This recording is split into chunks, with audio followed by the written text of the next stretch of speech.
Angelica Guajardo, licensed marriage and family therapist and thanatologist, and I'm here today with my good friend. Draven Bennington. I'm the son of Chester Bennington. Of Linkin Park. Yes. So we're here today to spend some time as we honor Suicide Prevention Week of 2017, and he's willing to share some of his story, and thank you so much for being here today. And I know this is a really hard time for you and for your mom, and but I know you had some things you wanted to share about your experience with this loss. So could you share a little bit about what it was like? Let's go back to the day that you found out. So now, what was the date that you found out? July 20th, and it like, you know, you wake up and it's regular morning. You wake up a little late. It's go downstairs, watch TV, and I was sitting next to my friend, and his dad was cooking, and my mom was downstairs too. And then she gets a phone call, freaked out, went upstairs. We didn't know what was happening. We were sitting on the couch watching TV, and then she calls my friend's dad upstairs, and he leaves the stove on and it's still sizzling for like 15 minutes, and we're still watching TV, not thinking about anything.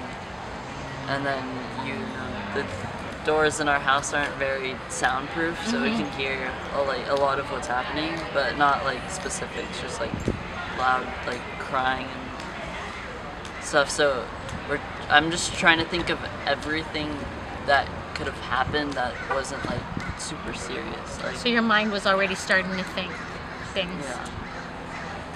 So then, it was your mom who shared, or who told you? Yes. So, can you share a little bit about once you were told, what was your initial response?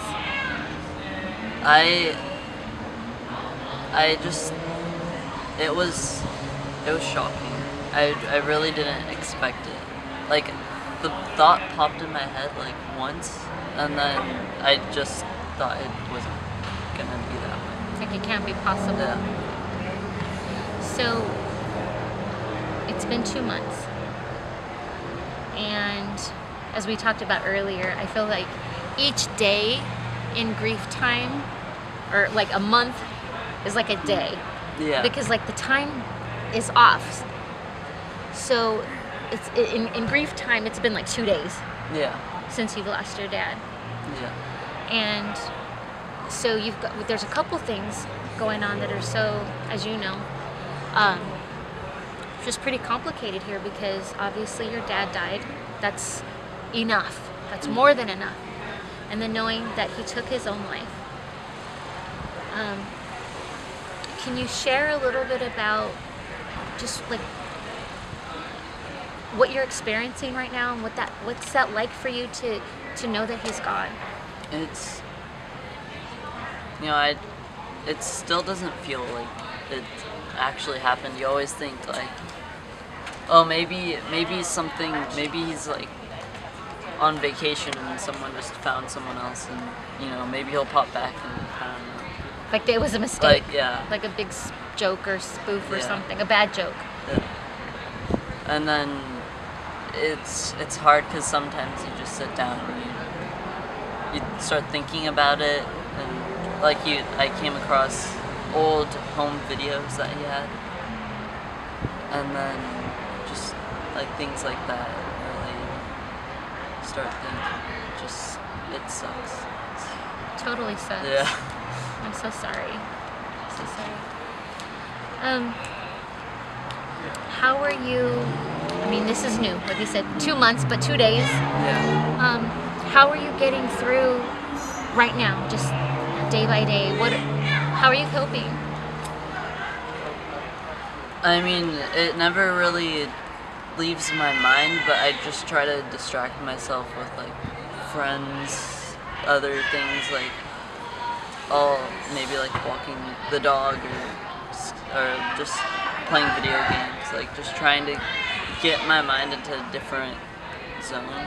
But then I'll sit down and I'll like take an hour shower and just think about it.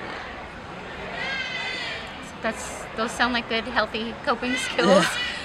I was curious about, because I didn't know your father, but I'm a fan of his music. Of the songs, because he was very raw in the things that he talked about in his music. And he talked about real feelings that sometimes some people are afraid to talk about. But your dad was brave enough to talk about the things that were hurting him, depression.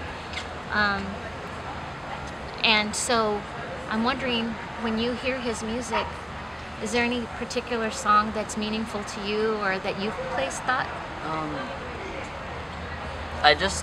I listen to the songs just to hear his voice. And I don't put, I put thought into it, but I think about memories just every time I hear it. I don't have one song that I stick with. It changes a lot. What do you remember most about your dad? Up at the cabin when he'd put on his toed shoes and his bucket hat and cargo shorts and just white tank top and just goof around. He was a funny guy. Yeah. That's good. So, what do you think your dad would want of you now? I think he'd really want me to what do you mean? Just, what do you think, if he could look down on you right now, what do you think he would have in store for you? What are his wishes for you? I think he really wanted all of his children to get a really good education. So I think he'd really want me to work hard in school and go to college and figure out what I want to do and follow my passion. What do you want to do? I have no idea. That's okay. Yeah. You got some time to figure it out. Yeah. Now, as far as suicide, what would you like to share on that matter? It's different. It's it's hard because it's not you can't blame it on a lot of things. You have to think about it, and then it's more their choice, or because they're depressed and sad, and it's harder to cope on why it happened. For sure. So, knowing that your dad took his life, how would you share with other youth who've had a loss to suicide? What might you share with them? Take it slow, as slow as possible. Really, it's time. It's I know it seems I went to school and no one knew, which I'm so happy about, because then I wasn't constantly being brought up with the reminder. But it's hard to deal with the fact that everything else is moving on and it's going and it's continuing, and you're kind of stuck in one place. For sure. And like we were talking about earlier, it's on the one hand, you're I don't want anybody to notice. But then you're but wait, nobody's acknowledging me and my pain. Yeah. So I think it probably changes from day to day. Yeah. But what do you think? It was really weird to have no one really bring it up besides at home and family and friends, and it was really weird because I just kind of jumped in. I had way too much on my plate. Because I planned it from last year. I didn't plan it on I didn't know what was gonna happen. I didn't Sure. plan my schedule smaller. I had too much going on, and Like as far as like your school schedule? yeah, and I didn't realize it, but like it was way too much at the beginning, and then no one brought it up, and so I was spending a lot of my time working instead of sitting down and thinking about it and processing. For sure. And you know, it's totally okay. And again, you get into this all or nothing. Sometimes people say, okay, well, I want to stay busy so that I can keep my mind off of that. So I need to stay focused on other things. And that's good. It's good to have a diversion from thinking that those sad thoughts all the time. And then the opposite is true though too, because you fill your plate so much that you're not giving yourself the permission to just be. And it's exhausting. Yeah. So it's okay to say no. It totally is okay to say no. And so it's okay to say no. Yeah. And you know, to say, you know what, up to this point, and that's more than enough. You know what, when you get up in the morning, get dressed, go to school, do what those requirements are, and get up and do it the next day, and get up and do it the next day, you're doing enough when you're a Asian teen. When you're a Asian person, it's hard to do just that. And kids out there who've also had a loss, they know what we're talking about. But people who don't know, that's the reality of it, is just getting up and doing the normal everyday stuff. It takes work just to do that. You know, like when we were talking with your mom earlier, and she was talking about how she hasn't had the energy to just cook a meal. Yeah. You know, you guys have been coming here to eat just about every day, right? But I understand that, because when you're grieving, you know, it's a lot of steps. You have to go make sure the groceries are bought. You have to plan the meal. You have to cook the meal, and then you have to clean up after the meal. And it's like, it's just easier to go out to eat, you know. But at some point, there will be small adjustments, and you'll start to make a new normal for yourself. But day by day, little by little, because I know your mom adores you, and she seems like a doting mother. She's gonna take care of her little baby. But what are the strengths and what are the challenges for a parent? So if you're like, I mean, I know you only know your experience with your mom, but like, what can you say to your mom? Mom, this is helpful, this is not helpful. What do you need? I think there's like certain amount of points where it can get a little too overwhelming, and then because they want the best for you, so if you bring up like something and that was like really bothering you, sometimes it can be like, instead of talking about it, they'll just like immediately like want to like fix it. Do you want to be fixed? I'm okay. You're okay. Yeah. And so how would your mom, because then I hear the other side, and the moms of the world and your mom are like, but I want to help, I want to make sure he's okay. So what do you think would be a reasonable check-in without feeling like, oh my gosh? What do you think would be reasonable? I mean, talking about it, it's hard to like know when to talk about it and what to talk about of it, but like once in a while, like just check in, because sometimes it's harder than other times, and it's like just the process. And it is tough on everybody, because your mom and the people who love you, they have a responsibility to make sure you're safe and to check in with you and all of that. But then there's also the point of where it can be overwhelming for you. It's like, I'm okay, trust me, I'm okay.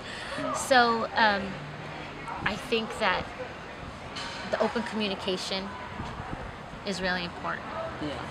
And having met your mom and knowing how much she cares about you, I know that if you would say, you know, kind of assert yourself more and be like, I got this, Mom, I'm okay for right now, I'll come to you. So what kind of a commitment could you give to your mom to say, okay, Mom, if I have this need, I will come see you? Or what could be a way? I mean, do you feel comfortable just going right to her and saying, I need this help? Or what might be realistic? I like to process a lot on my own because I feel like it's harder when Mom's like trying to help you process, because then she feels bad about it, and then she cries too, and then you feel bad for like making her sad about it too, and then it's just, I mean, I know if there was anything I really needed to talk about, like if it was like if I was too depressed, or if I was something like along those lines, I know I would go to her, but it's kind of easy to sometimes take a step back. For sure.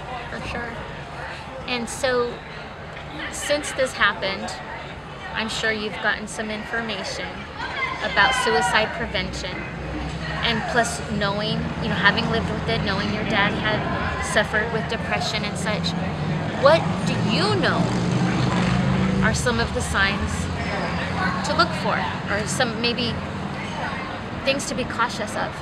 I mean, he was really good at hiding it. I saw him a week before, and it was just, I would not even be able to tell one thing was different. I thought everything was going great. So it's hard. It was really difficult. I mean, it's just now after it happened, you kind of think if it was planned, because I was there the week before, that I saw him, that I got to see him, and I got to spend time with him. But it's really difficult when you're in that moment to actually tell. That's for sure. Because not everybody. You okay? Yeah, it's just hard. It's a lot. Thank you for sharing. And there are some things we can look for. When you see changes in somebody's behavior, when some of the more common, obvious things are like sometimes a person will give their items away. Sometimes they'll they'll say, I want to end my life, or I'm thinking of killing myself, or something like this. And those are like the more obvious signs. If somebody's using substances and that has increased, things like that, those are the more obvious ones. For young people, like maybe somebody who is like doing well in school and now their grades drop. Or somebody who was very social now becomes very isolated. Those are some signs that we can look for. But in the case of your dad, he was really good at hiding it, sounds like. And so you don't always know. And that's what makes it even harder, because you can't always help it. Yeah. If you had an opportunity to say a message to your dad and you knew that he could hear it, what would you say to him right now? Just that I love him, and that I wish anything else besides that. Like, I wish that he would reach out more, and that he would have talked about it. I know he did a little bit, but then he covered up a lot. Like, he opened up, and then, then he starts changing his attitude, and he started working out more, and he seemed to really fit and really happy, and he didn't seem like he was as depressed as he was. Clearly. Wow. Anything else? Thank you. Love this kid.